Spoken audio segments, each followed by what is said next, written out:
Last night I saw a movie named Christine. It's about a woman named Christine Chubbuck, who it's based on a true story, actually lived and died in the 70s. She was a hardworking news lady at a small television station in Sarasota, Florida.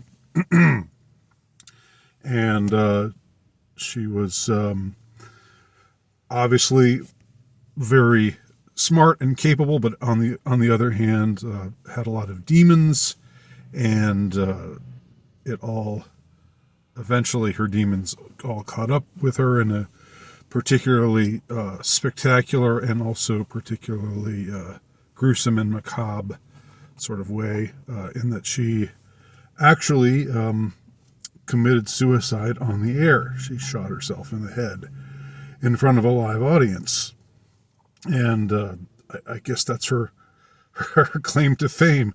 Not to laugh, or not to laugh cruelly or anything, but it is kind of funny that would be your calling card. When you're no longer around. Oh yeah, she's the chick who shot herself on TV. But there you go. Now the movie is a movie I highly recommend. It's really well made. It captures the authenticity of the period very well. I have very vague memories of that time period. I was alive, so it's not just from watching old movies that I know the way people dressed and the way people decorated their homes and so forth in 1974 or 1975. But I had, again, very, very fuzzy memories from that era of time. Nevertheless, this movie captures it all really well. And it's got a great soundtrack, like the songs that they include in a very naturalistic sort of way. Just like one of the characters listening to a song on the radio and singing along to it. Songs like you fill up my, what is that John Denver song? You fill up my senses. Like a night in the forest. I thought it was like a light in the forest, but it's like a night in the forest. Mandela effect, maybe. Nah. Probably just an error on my part. Anyhow, lots of moments like that that just reinforce the authenticity of the period. The movie also enables us to see what Christine is going through and to sympathize with her while also seeing that she's a really, really difficult person to get along with. She's somebody that today would definitely be thought of as on the spectrum, and maybe she qualifies as a femcel of sorts. She apparently had very little, at the age of 30, which is how old she was when she died. She was still a virgin. She was single. She had very little contact or very little experience with carnal matters. But really, for her, of course, as it is for all quote unquote femcels, it wasn't really a question of not having anybody willing to be romantically interested in her. We see in the movie that one of the news guys, really seems to like her. And generally speaking, most of her news comrades are really nice to her.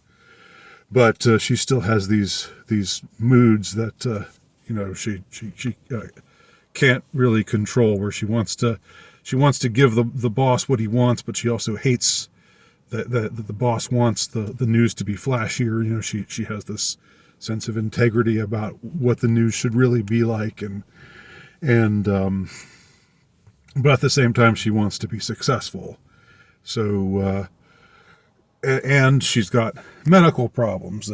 She goes to the doctor for pains in the abdomen, and the doctor tells her that she's probably going to need to have a hysterectomy. And she always, part of what her notion of an ideal life was having a husband and having children, and also having a career. So yeah, something had to give somewhere, but with her, that wasn't nothing. Nothing really gave until she gave, until her spirit gave, and that's what the movie put me into this mind when it came to the final few moments, like the last say 20 minutes or half an hour of the movie, where we see the trajectory that she's on, and she suddenly becomes very calm and easygoing, and it's because she's contrived this idea of how to go out, that she's with all of the pressures that she's facing, and all of the disappointment that she has, generally speaking, about her life, her work life, and her love life, and just about everything up to this point. She's hit upon this idea of going out with a bang, literally. And that's where, interestingly, this movie, I like to think of movie mashups sometimes, just like they have song mashups, where you hear, someone who knows how to mix music mashes up two songs that sound kind of similar but are of very different genres, and it's really cool, and it's really interesting, and it's like it makes a new song. It also brings out something in the two songs that are mashed up that you hadn't really heard before. But I've never heard of anything like that being done with film, with movies, or with TV shows, or something like that. And I don't really know how it would work exactly. But I see this film actually mashing up with Joker, 2019 Joker, quite well. In the finale, just like Arthur Fleck decides he's going to do something big once he transitions from Arthur Fleck and fully becomes Joker, fully embraces the persona of Joker. He decides that, and once he knows he's going to be on Murray's show, his first idea is to kill himself on the air, similar to what Christine Chubbuck actually did. And also, interestingly, Joker is also a period piece. It's set in what looks to be the late 70s or the early 80s. I think they actually say that it's in 1981, although it's in an alternate world where there's a Gotham City, which is not New York City. It's a different city, but one that's teeming with all of the sort of blight and all the kind of problems that cities like New York had at around that time.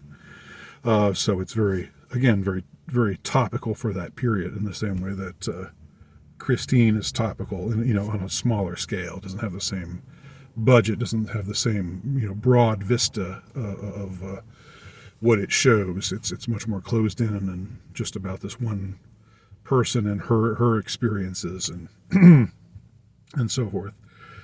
But I really sensed this mashup, in that they're both movies about characters who see their final trajectory coming, who at some point relinquish the fantasy that they had in their minds, or the dreams that they were pursuing with such tenacity. Arthur wanted to be a clown or a comedian, make it big, and he had all this kind of optimism in spite of the fact that everything things had gone so poorly for him in his life up to that point, and then he finds out the truth about who his mother really was, and that sort of knocks him into this whole other track, or onto this whole other track where he decides to get rid of the last vestiges of Arthur Fleck and just become Joker full time.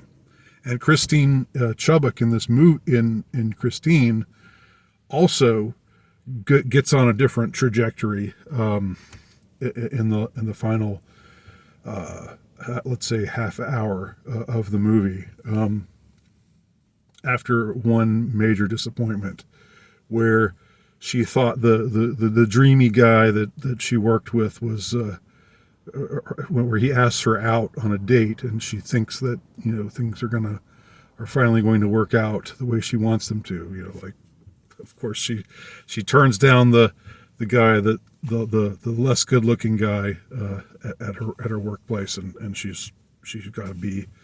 She's all about the Chad. So again, there's a difference between an incel and a so-called femcel, but there you go. In any case, the date doesn't go the way she thought it would. It goes very weirdly. I don't even know how to describe it here. But the guy,